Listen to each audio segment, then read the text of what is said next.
उन सां गॾोगॾु नमाज़ सां गॾु पढ़ण जो अमर फरमायो आहे। रमज़ान में ख़ुसूसन तव्हां पंहिंजे अंदरि आदत पैदा कयो त जीअं 30 ॾिहाड़ा तव्हां जमात सां नमाज़ अदा कयो। पंहिंजूं मजबूरियूं पंहिंजा कमकार छॾे मस्जिद में अची जमात सां नमाज़ अदा कयो। जमात नमाज़ मदीने वारे साईं जो फरमान आहे त इन सां नूर पैदा थींदो आहे। ऐं मदीने वारे साईं फरमाए इन कुल सलातिन तहुत्तु मा बैन यदैहा मिन खतियतिन। हर नमाज जमात सां जॾहिं अदा कई वञे त उहा पहिरीं नमाज ॿी नमाज जे विच वारनि हड़नी गुनाहनि खे बख़्शे माफ़ कराए छॾींदी आहे।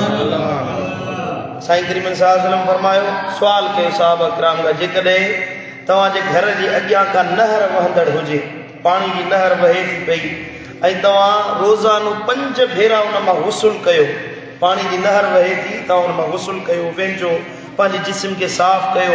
आका करीम सल्लल्लाहु अलैहि वसल्लम फरमायो, तव्हां ॿुधायो तव्हांजे जिस्म ते का मेर रहंदी, का गदलाण रहंदी? नबी पुछा पियो करे। साहबा किराम अर्ज़ कयो, न या रसूलल्लाह। साईं जन फरमायो त जॾहिं माण्हू नमाज़ जमात सां अची अदा कंदो आहे फ इन सलात तुज़हिबु ज़ुनूब कमा युज़हिबुल माउ दरन। नबी साईं फरमायो, जीअं पाणी मिट्टी ऐं मेर खे लाहे जिस्म खे पाक साफ़ करे छॾींदो आहे, ईअं नमाज़ बाने जे जिस्म खे गुनाहनि खां ईअं धोई साफ़ करे छॾींदी आहे। सुभान अल्लाह। ऐं साईं करीम सल्लल्लाहु अलैहि वसल्लम फरमायो, मन तवद्दा कमा उमिर।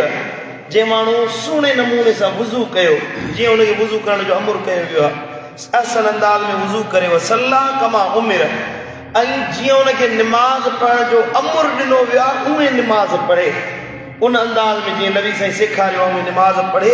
गुफ़िर लहू मा तक़द्दम मिन अमलिन। हिन नमाज़ पढ़ण खां अॻु में जेके बि गुनाह कया हूंदा, अल्लाह हिन जमात सां नमाज़ पढ़ण वारे जा हर ई गुनाह बख़्शे माफ़ फरमाए छॾींदो। सुभान अल्लाह। छा मस्जिद ॾे कदम खणी वञण जमात नमाज जे लाइ विख विख ते अल्लाह पंहिंजो नूर नाज़िल फरमाईंदो आहे। कदम कदम जे बदिले अल्लाह तव्हांखे एतिरा अजर ॾींदो आहे जेके तव्हांजी सोच खां मथे आहिनि। साईं जन फरमायो, मन गदा इलल मस्जिद वराह अअद्दल्लाहु लहू नुज़ुलहु मिनल जन्नति कुल्लमा गदा औ राह।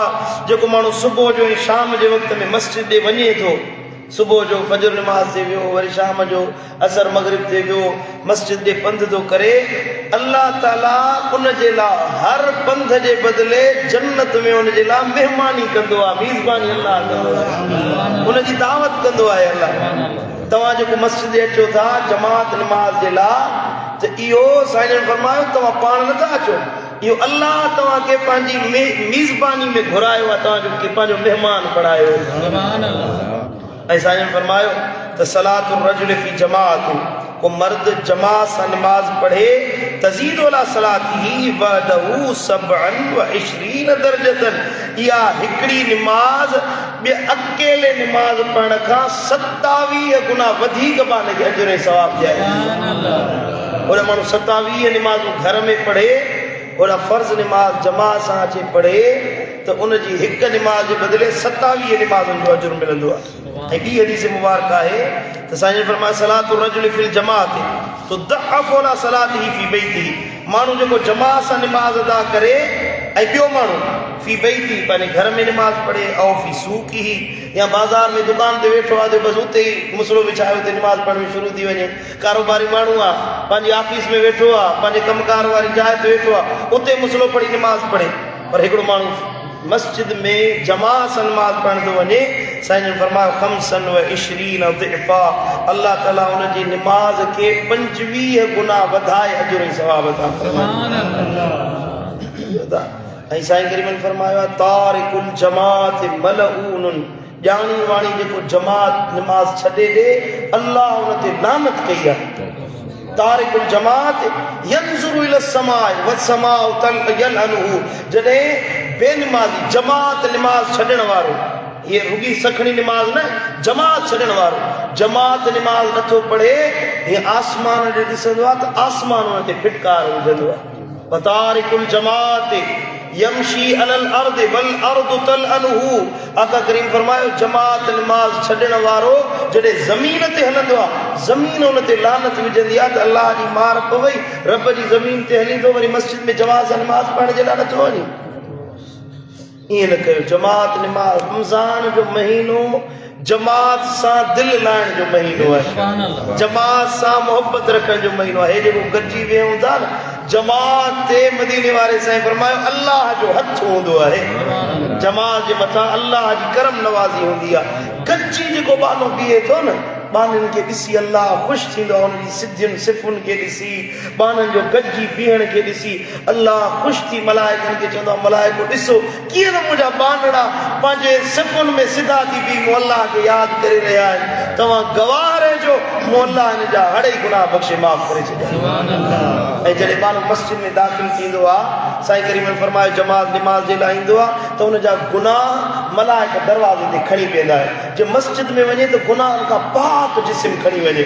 जॾहिं वापसि मोटंदो आहे मलाइक अर्ज़ कंदा आहिनि मौला हाणे हे बुरा अमल हिन जे वापसि मथां रखूं। अल्लाह फरमाईंदो आहे ए मलाइको मूं रब खे हयात अचे, हे बानो जेको मस्जिद में मूंखे रहमान सॾे आयो आहे, मूं रब खे रहीम सॾे आयो आहे, करीम सॾे आयो आहे। हाणे जेको मूं में एॾी वॾी उम्मीद रखे मां वरी हुन ते गुनाहनि जा बार रखां, तव्हां गवाह रहो, मूं अल्लाह हिन जा हड़े गुनाह बख़्शे माफ़ करे छॾिया। मुंहिंजा भाइरो, मुंहिंजा दोस्तो, ख़ुसूसन तव्हां रमज़ान में एहतमाम कयो जमात जो। जॾहिं 30 ॾियारा मुसलसल 5 निमाज़ूं असां जमात सां पढ़ंदासीं न त नफ़्सियाती डॉक्टरनि जो चवणु आहे त 30 ॾींहं मुसलसल को माण्हू अमल कंदो रहे त उहो अमल इंसान जी आदत बणिजी वेंदो आहे, आदत में शुमार थी वेंदो आहे। माना जमात खे असां पंहिंजी आदत बणाए छॾियो।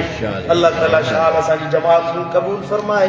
अल्लाह ताला असां सभिनी खे जमात सां 5 वक़्त निमाज़ पढ़ण जी तौफ़ीक़ अता फरमाए।